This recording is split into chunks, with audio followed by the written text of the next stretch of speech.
Hello all, and welcome to my weekly history lesson for underage historians. Today we will be learning about the ways foreign policies changed throughout the US presidencies throughout each century. So let's start with the 18th century, when we put the U in the US. We were a fairly weak country compared to superpowers like Britain, and we needed a good leader to start us off right. Speaking of which, here's George Washington. Hi George. Hello there, young fellow. I was wondering about your foreign policy in these times. Well, to be honest, I did not want to deal with anyone or anything at all in this time. When the French asked for help when I was at war with Britain, I basically said, deal with it, as it was not the best interest for us at the time.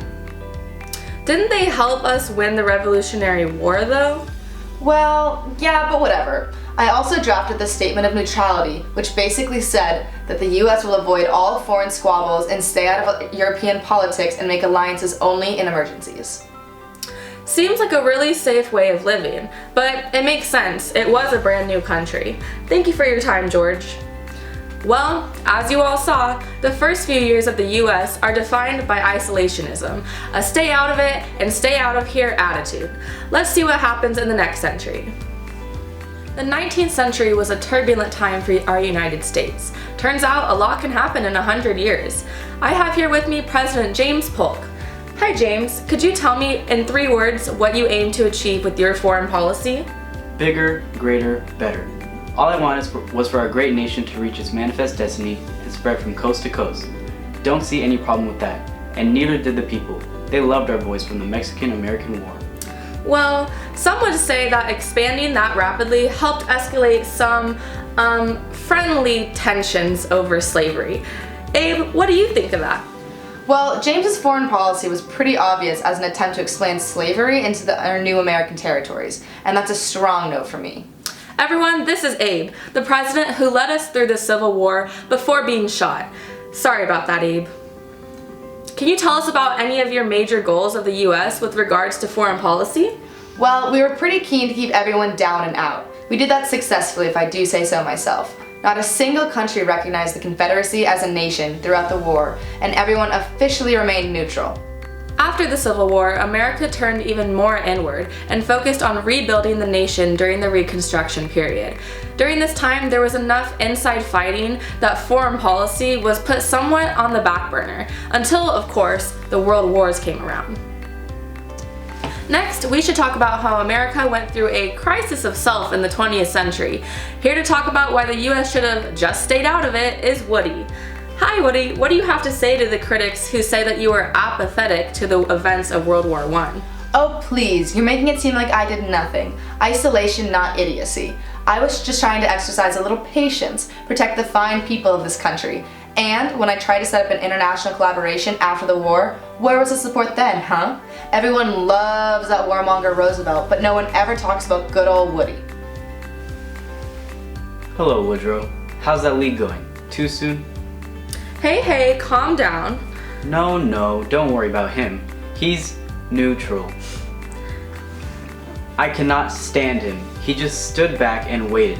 My cousin, Teddy Roosevelt, you may have heard of him, tried to tell that Nimrod what the war was inevitably going to draw in the US with his preparedness movement. And classic old Woody, he just ignored him. So you're saying you would have gone to war straight away? Do you think you were ready for that? Look, the idea that we could just somehow stay out of it was never gonna fly. It's not that I like war, but we all saw what happened to the Lusitania, or even the stock market. We aren't the little fish in the pond anymore.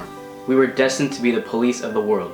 Global hegemony isn't for everyone, but it is for the greatest nation in the world, the US. Clearly, there was some tension between isolationist beliefs and interventionism. In the end, Frank's policy won out, catapulting the US into the sole position of global superpower. With that power came the expansionism of the Cold War. This ended up putting the US in direct conflict with another global superpower, the USSR. Let's see how this affects the future. Looks like our first president for the 21st century is George W. Bush. Hi there. My foreign policy started back in 2001. As we all know, the US of A was attacked by terrorists on September 11th. so I deployed what the people called the Bush Doctrine, which basically said that the US would take preventative measures such as interrogation and even going to war to ensure that we were never attacked first again. In fact, I have a little saying about the mistakes I like to refer to. There's an old saying in Tennessee, I know it's in Texas, probably in Tennessee, that says, "Fool me once, shame on you." You fool me, we can't get fooled again. Wow, that was touching. It's pretty clear that your time in office expanded the power of the executive branch in terms of national security and foreign relations. Next up, we have President Barack Obama. Barack, could you highlight some of your most notable foreign affairs, good and bad? Well, sure. As soon as I got into office, I started taking troops out of Iraq, which the people seemed to appreciate. I was also president while Osama bin Laden was killed, which was a great victory for the country. Some people didn't appreciate it when I stood by while Syria used chemical weapons, but what can I say? You can't win them all. Well said, Barack, well said. Finally, we have our current president, President Donald Trump. Before you ask, I'll answer. My foreign policy is astounding. Never has there ever been such a great foreign policy. When it comes to immigration, as you probably know, I want to build a wall between America and Mexico. I also implemented an executive order which banned many people from mainly Middle Eastern countries from traveling to the US. All in all, my foreign policy summed up is America first. And there you have it, folks. 250 years of US foreign policy. I've certainly noticed a lot of conflict between isolationism and interventionism, even between consecutive presidencies. Just a lot of conflict overall, really.